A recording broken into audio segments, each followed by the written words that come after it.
Well, thank you everyone for taking some time out of your day to join us for an Electri-Flex webinar. We wanted to gather all of you so that we can talk about our stainless steel and zero-halogen products.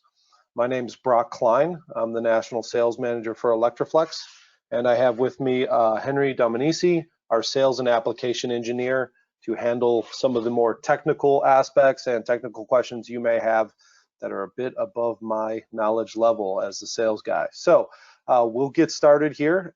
Again, like I mentioned before, there's a chat function. I have visibility to those questions. So if you have questions that come up during it, please feel free to type those in. We will answer them as we go if we can, or at the end of it. And if it's something that we don't have an answer for, we will acknowledge your question and then follow up with you to get you those answers you might need. So with that, we'll get started here. So first I wanted to talk about our stainless steel products. So Electri-Flex started producing stainless steel products recently. It's a tough process to extrude jackets onto a PVC or onto the stainless steel core. So it took us some time to develop it, but we found a lot of applications, a lot of customers asking for it. So currently some of the features of our stainless steel product are we make it in type 304 or 316 stainless steel. We have it in unjacketed and jacketed products. Obviously, as it's stainless, it's resistant to corrosive atmospheres. It's increased core strength, increased flexibility, and those two are based on the construction of the product and how we make it that have increased that core strength and that flexibility. It's non-magnetic at its base. It's RoHS and WE compliant. And then just so everyone knows, there is no UL test for a stainless steel Liquatite conduit, and Henry's going to talk a little bit more about that. Thanks, Brock. So as you can see in the last bullet point, currently in the UL 360 standard, stainless steel is a permitted material. However, popular types like 304 and 316 alloys have much lower conductive properties than hot dip galvanized, and therefore cannot pass the fault current and the resistance tests. Luckily, I've been hearing conversations recently at NEMA and at UL, and there is some movement building to allow stainless 304 and 316 to be used in the construction of a listed LFMC, but there will need to be some amount of NEC code revision in the coming years to happen first before they allow UL to adjust their standard. And one other point on that for everyone is while it doesn't pass UL, many applications throughout the country and many municipalities, etc., they're using the stainless steel flexible conduit and getting a okay by the local engineer, local inspectors when they pull an internal ground through it. So just like they would for any other non-UL type of flexible conduit. So next I wanted to show you some videos that we did in-house about the strength of our products, and Henry is going to go ahead and discuss that for us here. Great, thanks Brock. So in the video, you guys will be seeing us perform a standard UL 360 test known as an impact test. And what we use is a 10-pound weight dropped from a height of 3.5 feet onto the various conduit samples. And as you can see in the video going left to right, the aluminum product is less durable than the hot dip galvanized LT product. But on the very right, you can see that the strong stainless material combined with our trusted construction design creates a Liquatite product that is more robust than the hot dip galvanized LT product there. Thank you for that, Henry. And then next is another test that we did that Henry will be able to discuss as well.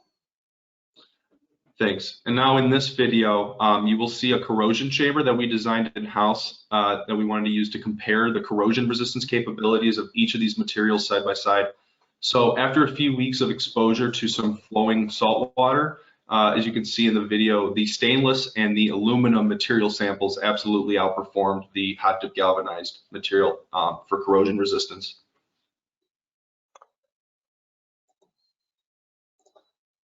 So now I wanted to kind of discuss the actual product types that we make so you guys are familiar with all the different jacket options out there. So to start, our basic level product is our PVC Liquatite with a stainless steel core. It's our LTSS. It comes in type 304 stainless steel. The standard color is gray. That is going to be much like all of the standard Liquatite you see out there, same type of jacket, just with a stainless steel core. LSSFG is our food grade stainless steel Liquatite. That'll come in a type 316 stainless steel, as many food grade applications require or want 304 or 316 stainless over 304 or others. We make this in a clear jacket. Aesthetically, it's pleasing to match the rest of the environments in those applications. And it meets a host of FDA and NSF requirements for special food purpose equipment, etc. It has an antimicrobial added to the jacket, so it makes it formulated for splash zones, doesn't promote bacteria growth, resistant to bleaches and things like that. So in those food processing, food equipment, manufacturing applications, you're able to spray that down with chemicals, hot water, etc., to make sure that you have a clean surface. ZHSS is our zero-halogen polyurethane jacketed type 316 stainless steel. It emits no halogen toxic gases, and it's low flame spread and low smoke. We will talk more about the zero-halogen properties a little later on in this presentation. ATXSS is our extreme temperature thermoplastic rubber Liquatite product. Comes in 316 stainless as well. Standard color is black on this. This thermoplastic jacket is UV stabilized, and it's extremely flexible. Its temperature range then goes from -60 degrees Celsius to 150 degrees Celsius, and then intermitting up to 165. So again, extreme temperature applications. Our ATSS is our all temperature Liquatite. Again, in type 316 stainless steel. Standard color is gray. This is a standard PVC jacket with some additives to make it resistant to higher and lower temperatures. This temperature range is -55 degrees Celsius and up to 105 degrees Celsius, and intermitting to 120. Some of the reasons people use these we'll get into a little bit as we go through some of the applications, but typically the temperature range, we always say most people will use our standard AT product for the low range, because again, -55 to -60, where it really excels in the ATX product is at those higher temperatures. Lastly, we have our type SSL. That is going to be our unjacketed stainless steel. We will make that in type 304 or 316 stainless steel. That is going to be a square lock style construction, and it's going to be available in custom lengths. So there's no standard put-ups or cartons or lengths for this. We will sell at 35 feet, 29 feet, things like that. So this is something that we will cut to custom, because many of those applications require that. So again, with talking about some of the applications, obviously food processing with stainless steel being used all throughout food processing, and our antimicrobial jacket on our LSSFG, these products have seen a huge push into this market, and really what's happening is it's completing the system. Many times there's going to be a stainless steel rigid pipe going to a flexible conduit to a enclosure that is stainless steel. Most food processing plants, since this is such a new product, they don't know that it is available. That is a stainless steel core type Liquatite product. So many times it's just alerting them to that fact that they can complete the system and have all like materials used in their applications. Wastewater treatment, obviously it's a highly corrosive environment. A lot of aluminum has been used for a long time. While aluminum is corrosive resistant, it's not going to handle the same that stainless steel can. And additionally, then you start to get to, as you saw in our impact test, it's a thinner material. It's not as strong. So if it's an area where it could get bumped, damaged, etc., we would highly recommend using a stainless steel product, as more and more is going that way. Any marine environment, obviously. Utility transmission, we've seen it used because of the non-magnetic producing fields. We've seen it in an application, for instance, where There was rats and mice that were trying to eat through because they were attracted to the magnetic field, and so they changed over to a stainless product and removed that threat of the rats and mice ruining that transmission. Chemical plants, again, highly corrosive chemicals. A lot of things in the air can corrode out galvanized steel, so that's why they may use it as well. I'm going to take a quick pause, look to see if there's any questions. I had one person that asked that they joined a little bit late about entering a drawing. We will, as long as you participate, we will put you into the drawing for our giveaway. Next, I wanted to talk about our zero-halogen conduits. So these are a few of the different types of flexible conduit jackets that we use to have a zero-halogen product. Polyurethane, nylon, and thermoplastic rubber. All of these jackets contain no halogens like sulfur dioxide, hydrogen chloride, etc. This means that it is a safer inherent product because they will not produce any of those toxic gases. Some of the products that we'll talk about will have the following features in addition to being halogen free. That would be low smoke, low toxicity, and flame retardant. These are all RoHS and WEHAS, RoHS and WE compliant, and many of these will be UL as well, which we'll discuss. I'm going to show you a quick test that we did in-house to show the difference between a PVC and a polyurethane jacket in terms of producing halogen gases.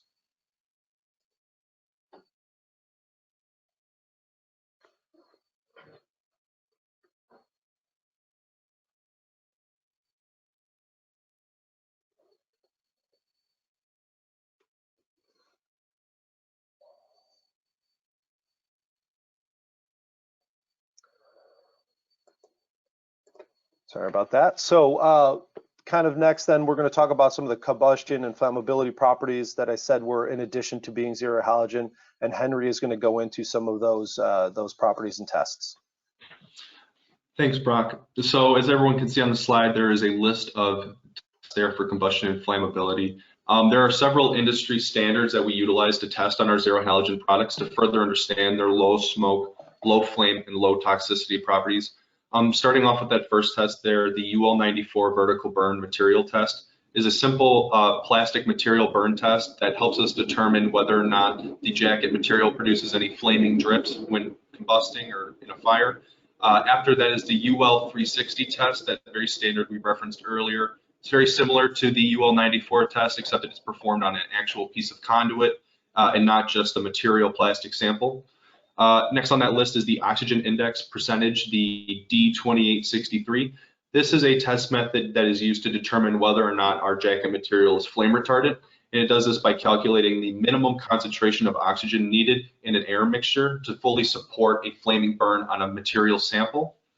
After that, we have the flame spread index test, which is the ASTM E162, which uses radiant heat panels to evaluate how well the jacket material can inhibit the spread of a flame if the material is on fire.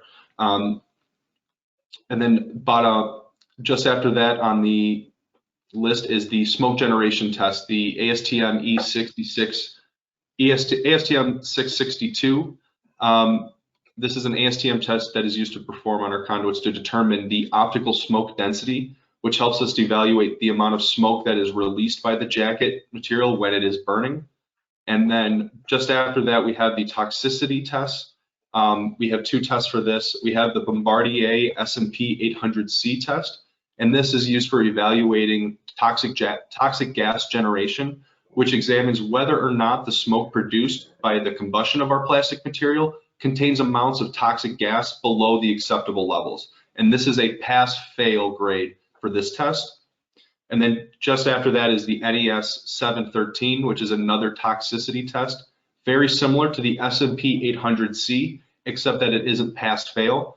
This test actually looks for the exposure levels of each of the toxic gases that it looks for and compiles a summation of these levels into a value known as a toxicity index.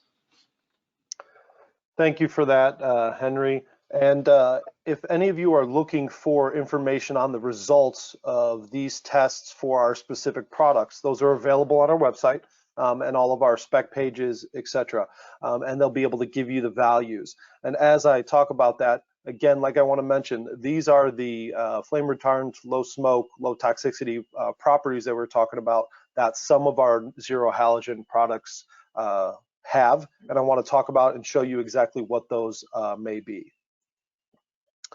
So as you can see, all of these products listed here are halogen free. And then you have the different tests that we started to talk about that Henry explained to us what they were. There are a few items that we do not put through those tests because the material itself has no halogens, but it's not necessarily meant for a flame retardant type application. So our zero halogen, our CEA, and our ACA products, those are going to contain all of those properties that we discussed. Our CLR and our CL, those are our core lock items. At its base level for robotics, machinery, things like that, they will be halogen free because of the nylon, but not necessarily have those same flammability ratings, etc. But our CLFR, which is our core lock with flammability ratings, you can see passes all those tests, and we will have results available for those on our spec sheets, etc. And then the last one that doesn't, we haven't tested or used for those same flame retardant applications is our ATX or ATXSS. It's a thermoplastic rubber which has those zero halogen properties, but doesn't have the flame spread properties like the rest. So with that, we'll kind of go into product by product for you so you have a better understanding of all of these. First, we start off with our ZHLA. That is our UL listed, approved, zero halogen, low flame, low smoke product. Standard color comes in black, but we also make this in blue and red. Where this has become very, very popular is in data centers and for circuitry identification. European specs have moved over to the US more and more, and we're seeing the want to remove PVC and halogen type products out of data centers. Again, can be a confined space in some of the cages, underfloor, etc. So this is a great opportunity to use a product for some of those applications in a safer manner. This is also available in stainless steel. CEA is our non-UL zero halogen product. It's a polyurethane jacket, just like the ZHLA. Typically, when someone would use a non-UL, it's for during the construction, OEM, etc., where they will certify the entire product or piece of equipment as UL. So they won't have to use all UL components within that. ACA is just our aluminum version of that CEA. Again, a non-UL aluminum zero halogen product with the polyurethane jacket. ATX, that is our non-UL extreme temp thermoplastic rubber. The only reason this is non-UL is because UL doesn't test past 105 degrees Celsius. But again, it's the thermoplastic rubber jacket for those extreme temperatures, and it doesn't produce halogen gases, but it does not have those flame retardant properties as some of the other ones do. Then we get into our core lock category, CL, CLR, and CLFR. These are our nylon corrugated zero halogen conduits. They'll use a nylon 6 or a nylon 12 type of material for the jackets. And again, CLFR is the only one of those three that will have then the flame retardant properties. HF, SLA, EMS, and EMCS, these are our zero halogen EMI RFI shielded conduits. So we have an EMI RFI protected conduit with a tinned copper braid, bronze core, or both. And what that will do is will help you reduce the signatures for VFD drives, communication equipment. We see it a lot of shipbuilding, etc. It has the polyurethane jacket with the shielding properties. Talked about some of these applications, but just to give you a quick rundown, enclosed areas with people. Again, this is a safety product or zero halogen products. We believe over time, the market will move more and more to using zero halogen as a standard instead of PVC. It's a safer product for anywhere where there might be people. Again, you don't want to have a fire, escape the fire, but have the toxic gases potentially hurt those. So public transit in the vehicles, in the tunnels, in the underground stations, underground facilities, vaults, and utility transmission, air handling equipment, computer room data centers, like I said, hospitals, shipbuilding, things like that. Those are where some of the applications all fall.